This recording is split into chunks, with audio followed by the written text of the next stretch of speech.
If you read exclusively what's being said in the national press, you'd be very, very unhappy. Most of the reporting suggests that we're having very difficult times in the economy, that we're reacting to what's happening in Washington. Consumers are not in a very good mood.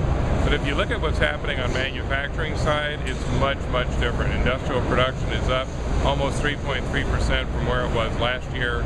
The Purchasing Managers Index is back in the mid-50s. The Credit Managers Index for manufacturing is back in the mid-50s. Almost everything we're seeing on the manufacturing side is pointing to a very solid recovery, contradicting what we're seeing in the general press.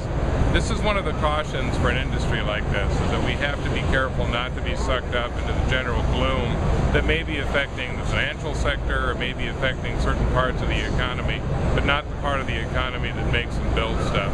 We contradict daily news on an almost daily basis.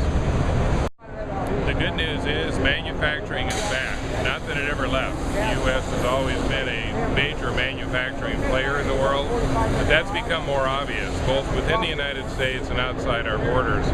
Right now, 60% of the exports that we send into the world are manufactured goods, and that's the highest level we've seen since the 1970s. We're competitive in everything from consumer goods to machine goods to business manufacturing.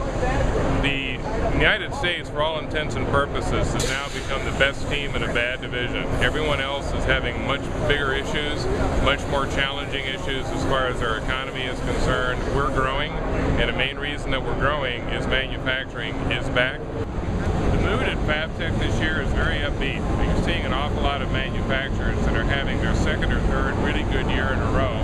They're not exactly taking it for granted, but they're feeling pretty confident about 2014. There's more business being done overseas. There's better access to capital. They're having a much more upbeat experience. Most people are seeing their booths quite full. The attendance has been quite good. In contrast to what you're seeing perhaps in the media and in some of the governmental declarations, this seems to be a very solid manufacturing year leading into yet another good one in 2014.